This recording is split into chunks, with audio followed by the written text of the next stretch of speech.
Hello, everyone. No, it's a little bit different, but I will say this. I'm excited to see all of you guys. I know some of you guys don't believe that, but I actually really miss some of you guys having a chance to have a little face-to-face with you and being able to meet in the Dale Center. Obviously, we know these are different times, and I think we all have had to adjust to it. Um, that being said, let's move more towards my team. Really excited about our guys. We ended up getting our guys in the second part of summer school, and we've been working since then. And I like our potential. I love our guys. I love the fact that we've got a older group on the back end, and then we've got some younger guys. Five guys, and then five new guys. And then when you talk about Sebron, that makes six. But we're working extremely hard. I finally got a team that I really like that we can play, at least maybe 9 or 10 guys and then play guys at multiple positions. Hopefully you'll get a chance to see us at full strength. Obviously, we know that there could be some challenges throughout the year, but some guys have really stepped up. You're going to see different bulk on some guys. Manny has put on some weight, some very good weight. Jericho has done the same thing. A guy like DJ Funderburg, we've worked a lot at playing a little 4 and 5. And so hopefully you'll have a chance to see him play some perimeter stuff. And then our two veteran guards have been really good for us. Braxton Beverly has been a tremendous leader, and Devin Daniels has stepped up, and we're hoping that we can get the same Devin Daniels that we saw at the end of the year. So excited about it. We're continuing to work with our schedule. I know a lot of you guys are going to want to know, where we are with scheduling. Obviously, when the NCAA moved the date back when we can start, it's kind of thrown us off a little bit. So we've had to reschedule and do some different stuff. So look forward to seeing all you guys at some capacity, hopefully during the game. Hopefully we get to a point where we can have a bunch of fans and we can meet live. But if not, then I'll be talking to you Zoom throughout the entire year. So questions? Aaron Beard, go ahead. Hey, Kevin. It's been a while. The last time we saw you would have been in Greensboro last March. I was curious, with the off season being altered, normal routines, workouts, sort of what were you guys able to do, or how much do you think you were able to accomplish in compared to like a normal off season of what you'd want to do to be ready for this fall? Yeah, Aaron, as you always start off, you got a great question there. It was where the off season hurt us a little bit is we normally would have 8 weeks in the summer to work with our new guys. Our older guys, it doesn't affect as much because I think those guys could use a little rest instead of going the 8 weeks. We had to alter stuff. I didn't have a chance to work with, especially our guards, Cam Hayes and Shaquille Moore, for the entire 8 weeks. Now, when they moved the season back, we kind of got that back a little bit. But we've been doing individual workouts. We started off, getting a lot of shots up. We worked our way up to some 2-on-2, then 3-on-3 because obviously the contact tracing. And just last week we were able to start some 5-on-5 stuff. And, I like our team. I like the way we're working. Our guys are working extremely hard. The great thing about freshmen is they don't know what they don't know. So right now they're continuing to play hard, and they've been bringing it every day. I'm impressed, Aaron, at the fact that we've got gym rats, and I can see our culture kind of changing because of the 14 guys we have on our roster. I know that 10 or 11 will get in there regardless if the coaches are going to be there. So it's been totally different, but we've kind of been able to catch up a little bit because we were behind in the summer. I wanted to ask you one follow-up. It's most of the sports that have been played have been outdoor, with the safety about the pandemic. Though the NBA and the NHL were successful, I guess I'm curious how much you kind of paid really close attention to what the NBA was doing with the bubble, and do you have any concerns about, basically playing more of an indoor sport with the safety protocols and so forth? Yeah, I do have concerns, and the concerns is, we all are trying to figure out how we're going to pull it off. I think the biggest thing that's affected, that could affect all of us is contact tracing. We're trying to figure out how it's going to work. At this time right now, we're testing once a week, and soon, within the next week or so, we'll go to 3 times a week. And there's a possibility that we could end up at 7 times a week. I'm not sure if that's actually going to happen. But a lot of the times when someone is positive for COVID, it hasn't been because of the fact that it happened on the court. It's the things that they do off the court. So obviously being an indoor sports, we are concerned. I thought the NBA did a tremendous job. That being said, they were in a bubble. We've got to try to create a bubble within our own selves on campus, but it's totally different. Thank you. Yep. Thank you, Aaron. Mike Toper.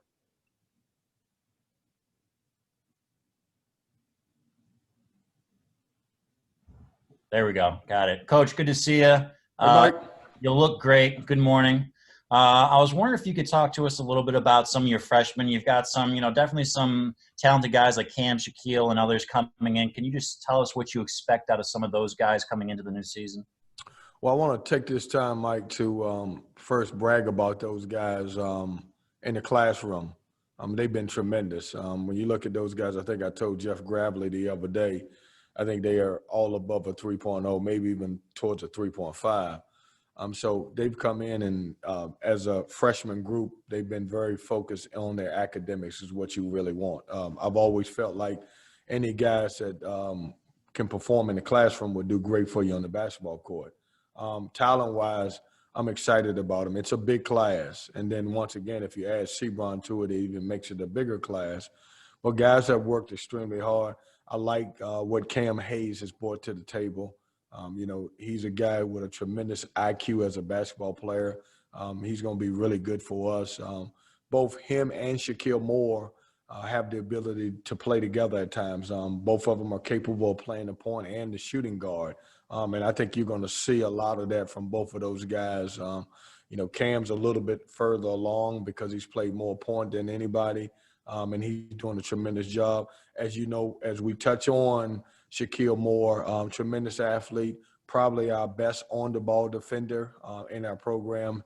He does a tremendous job affecting the game on the defensive end. Is starting to get a little bit more confident in his shot.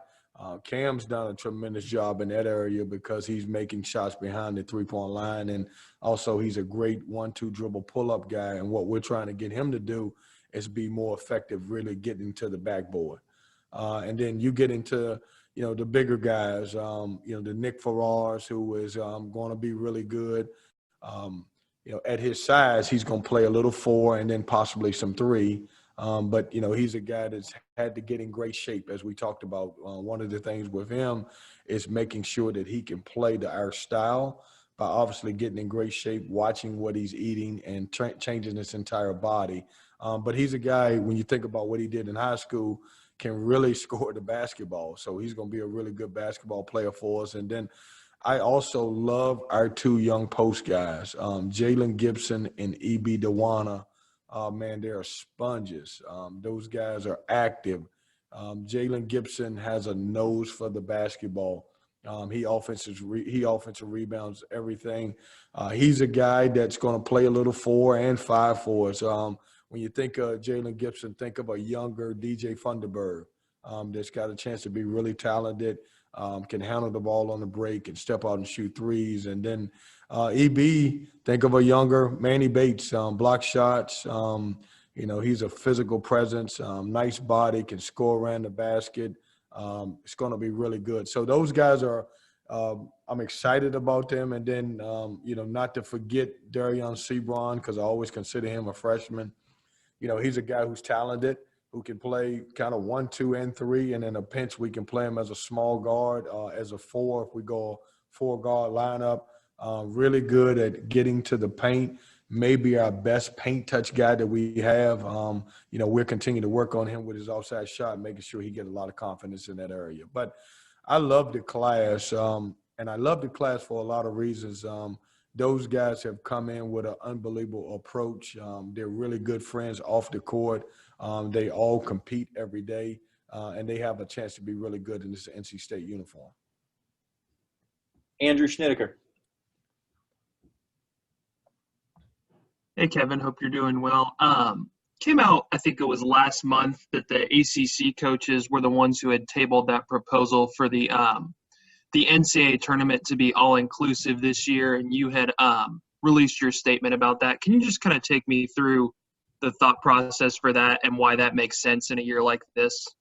Yeah, Andrew, everybody, I think our coaches around the country, I wouldn't say got beat up on it, but I think a lot of people weighed in on it and kind of disagreed with it without anybody really understanding what was behind it.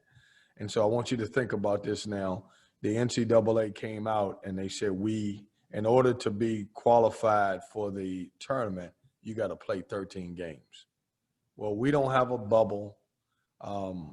If you take any section of our schedule, let's say December, and for whatever reason, our teams have to shut down for 14 to 21 days. The advantage that football had is they had a couple of weeks built in to substitute some games if they lost the games. If you lose a game in the ACC and your players have to sit out for 14 to 21 days, when my schedule is released, I want you to pick out any 14 to 21 days, and there's a possibility that you may lose 4 or 5, maybe even 6 games. And so what we try to do is take the gamemanship away from it. Also, let's reward everybody. It's an unusual year. We're doing unusual things in COVID 2020. And so instead of, throwing it out there that said, you have to do this, how about let everybody in the tournament? And I think it was a way that it could have been done. We played the NIT. A lot of teams play the CBI. There's CIT. And so why not add an extra week to it, maybe even playing the home games or the higher seed at home and try to figure out everything else and then get down to a 60-18 tournament. And that's kind of what's the thought behind it. Think about this now. If you get down to the end of the year and, for example, if we're playing great basketball and we know we're going to make the tournament, and then we're going to play against a team that has no chance to make the tournament, what kind of basketball does that look like at the end? And then do you go into an ACC tournament? Do we have a tournament, first of all? And do you go into a tournament and somehow somebody gets affected or there's a positive COVID test? Does that affect you how you play in the NCAA tournament, which is coming right after the ACC tournament? So it was a lot of thought. It was a lot of conversation. I thought it was a tremendous idea. And I thought it was a great idea because it was a one-time situation where everybody has a chance to get in. We needed, in this world with sports, we need some good things to happen. I thought it would be a great good story for everyone. Brett Friedlander?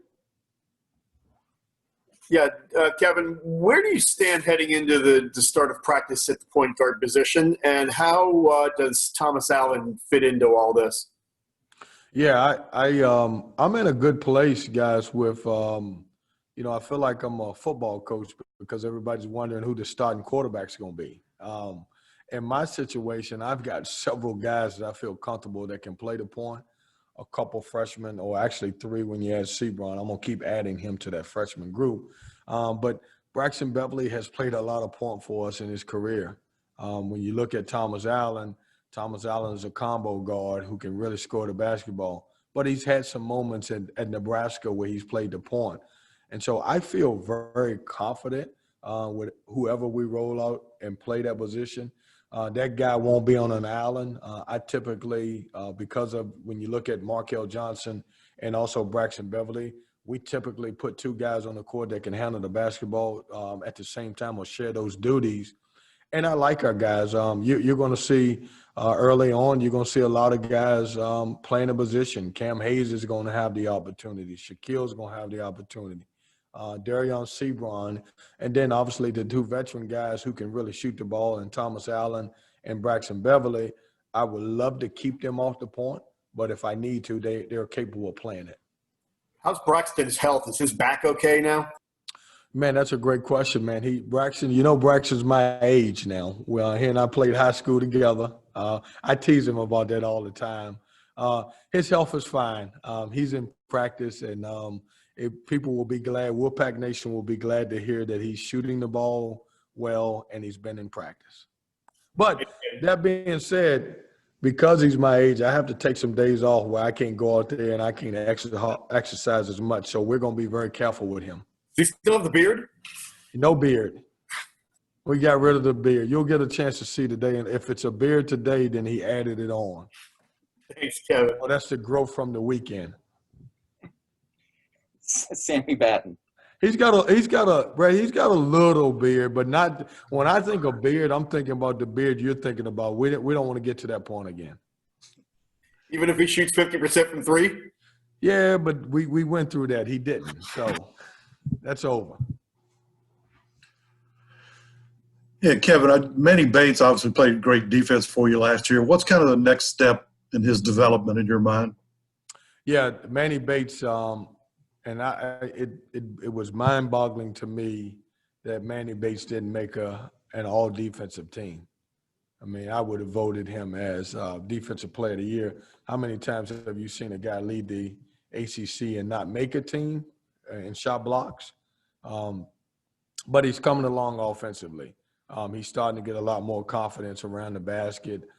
His development has been really, really huge for us this summer. He's starting to believe in himself. You know, you think about his shoulder and what he went through, and he was a little timid. And he and I talked about this offensively, you know, being careful the way he's hit and position himself so he doesn't get hit hard. He's starting to play through contact. He's starting to not worry about his shoulder as much, and he's starting to become an offensive threat where we can throw the ball to him in the post. Does his technique as a shot blocker remind you of anybody that you've seen or coached? God, man, when we recruited him, I told my assistant coaches, man, I was like, he's going to lead the ACC in shot blocks, and they was like, no way. And he did it his first year playing. He's got great timing. You know, one of the things that I talked about is I love the fact that he's blocked all of those shots. That's a good thing. The problem I'm having is it a good thing because that means our guards are getting beat off the dribble a lot, and he's having to, you know, I don't want him. I want him to lead the league in shot blocks, but I also want him to play more minutes. So I don't need those guys to, you know, I don't need those guys to get beat off the dribble where he's having to block shots all the time, you know. Thank you. Yep. Jonas Pope. Good morning, Coach. How are you? Jonas, how are you? I'm doing well. You talk a lot about guys playing multiple positions and having different combos on the floor and guys who can do a lot of different things. In this age of positionless basketball, is this your best roster where you can have guys who can be versatile, switch out, and play that positionless basketball that so many different people are doing nowadays? It's our most versatile roster that we've had. And I wish it was a perfect 2020 because now I would feel confident that on every given night you'll finally get a chance to see our system fully implemented.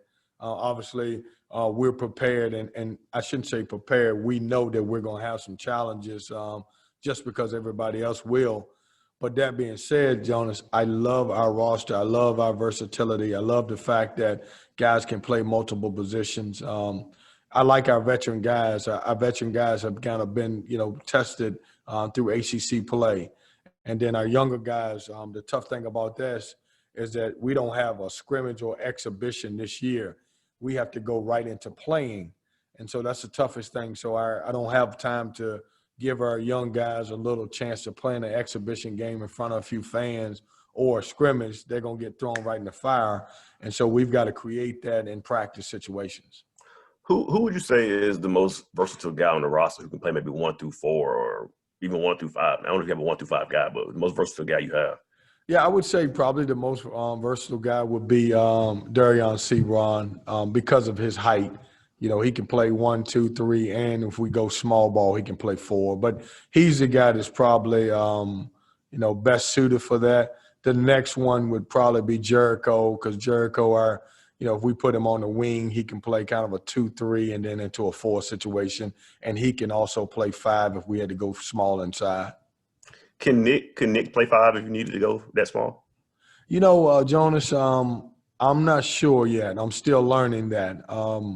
You know, Jericho, because he knows where to be, it's tough for a freshman to play 5 when you're undersized because more of it's more about positioning. Ask me that in about a month, and I'll be able to answer that better. Thanks, Coach. Yep. Thank you. Corey Smith.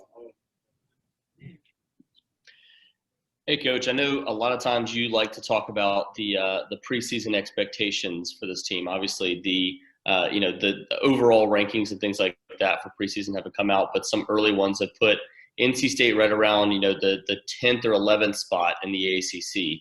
That feels you're talking about this being the most experienced roster and the roster that you feel is the most versatile that you've had here. Do you feel like that's a really low bar for this team? And what do you think that's attributed to? Well, Corey, first of all, thank you for wearing that teal a little bit today. Takes me back to my UNC Wilmington days, and you just teed me up to congratulate Devontae Cacok for winning a ring with the Lakers. He's a kid that we recruited that didn't have any high major offers, and now obviously he's NBA champion, which is great. That being said, I don't get caught into rankings. I don't know where they're going to rank because I don't even know how you rank anybody. It's going to be a different year because there's a chance that you're going to play some games without some of your better players. I like my roster. I don't know if it's my most experienced roster overall, but I do have at least 4 or 5 guys that are experienced, and then I got some young guys. So it's a different type of roster. But that being said, we'll listen. We'll pay attention to where people will rank us, and we'll figure it out at the end. That's what it is. I've always been excited about the fact that at the end of the year we can have a chance to look and see where people say we will finish and where we will finish. So I'm excited about that, and my guys will be too once I remind them about that. And kind of a follow-up to that, it feels like some of that is attributed to the fact that Markell Johnson is no longer on the roster. How much different was it for you? This is the first time you've walked into the start of a camp without Markell Johnson as the lead point guard for this team. Well, it's different, but we experienced it last year. If you remember, he wasn't with us in the summertime because he was obviously going through the pre-draft stuff, trying to figure out where he was at. That being said, Markell Johnson had a very good career for us. Where I think we'll miss him more than anything is that it's hard to deny the couple years that he had where he led the ACC in assists. But I'm not asking any of these guys to be Markell Johnson or C.J. Bryce. I want them to do it in a different way. They have to do it their way and the way we need them to do it. So that being said, those 2 guys were good players for us. And we're grateful that they both played and stayed, and we're seniors and had good senior years for us. But that being said, it gives other guys great opportunities to step in. Thank you. Thank you. Todd Gibson. Hey, Coach, a guy you talked about a little bit earlier, a local kid who's maybe kind of flying under the radar right now, Thomas Allen. Did he use his transfer year really well for you guys? I know he sat on the bench and learned a lot of stuff. And what can we expect out of him? A veteran presence, I guess that helps to have a veteran presence. That's what we kind of expect out of him this year. Yeah, you're right. A lot of people have forgotten about him. When you think about, just look at his last 3 years, went to Brewster Academy, same place that T.J. Warren went. Probably has a leading scoring average there, put up a lot of numbers, and then went out to Nebraska and really averaged in the last couple of years somewhere around, 7 to 10 points a game, not quite as high as 10. But what makes him unique is his ability to score the basketball. A lot of people are going to look at him as a shooter. I look at him as a guy that can score at all different levels. And I'm excited about him. I hope people don't talk about him. He can make shots. He's a guy that can get hot in a quick moment, similar to Vinnie Johnson, the microwave. I don't want all you guys saying, Coach just said that Thomas Allen was Vinnie Johnson, but that's the way he scores a basketball. And I like it. He'll play different roles for us. You're going to see him play some 1. You're going to see him play some 2. I like it because he's older. He brings some leadership to the table also. Thanks, Coach. Appreciate it. Thank you. And the last question for Coach Keatts will come from Matt Carter. Hey, Coach, how are you? Matt, how you? Good. I'm going to ask you about a few of your veterans. What are you kind of hoping and expecting out of your fifth-year seniors who decided to come back, Devin Daniels and DJ Funderburk? And also, what kind of improvements are you expecting out of Jericho Helms now that he's got a couple years under the belt? Yeah, I want our fifth-year guys to be fifth-year guys. I want them to play like older guys. But I don't want them to think that they've got to take the entire team on their shoulders. And that's one of the things we've talked about with these guys. Just play within yourself, show some leadership, bring the young guys along, help those guys get better, and also work on getting better in different areas. With DJ, we want him to get better shooting the ball behind the three-point line and more ball security. He's got to do a good job. He only had 8 assists on the year last year. And so we're going to play him at the 4 spot. He's got to improve those type of spots. Braxton Beverly, we talked about earlier, he's a guy that he has to stay healthy as much as we can. But he's got to be able to play some point guard if we need to, because we do have some young guys. And then Devin Daniels, Devin Daniels, I don't want him to think that he has to do so much. I wanted to be the Devin Daniels that, played last year, that at the end of the year, he was a really, really good basketball player. That's the part that I'm looking for. And then tell me what your second part of the question was again. If you remember, see? We both forgot. Yeah, Jericho Helms. Oh, there you go. There, see, you almost forgot that too. I'm getting old too. Jericho Helms, I told Jeff Gravely, he's like our tight end. That kid's gotten better pretty much every year. He's the way you want a guy to progress throughout the years. Went from a freshman year, got better as a sophomore, and then we're hoping to have a really good breakthrough year as a junior. He was playing as well a basketball as anybody in the ACC, obviously before he took that nasty fall over at Wake Forest. And he's good. You'll see some opportunities for him to play the small forward this year. You'll see him playing power forward this year. But he's added on some bulk. He's really done a great job of working on his ball handling. Because if he's going to be a perimeter guy, I told him one of the things you got to get better at is making decisions and handling the basketball, and he's actually put in some work with that area. Thanks, Coach. That's all we've got for Coach Keatts. We'll have Devin Daniels joining momentarily. Thanks, Coach. Thanks, guys. You guys make sure you guys are all being safe, and man, your health is very important to me, and make sure you're protecting yourself and protecting everybody else. And I appreciate you guys so much. Thanks, Kevin. Thanks, Appreciate it, Kevin. Coach.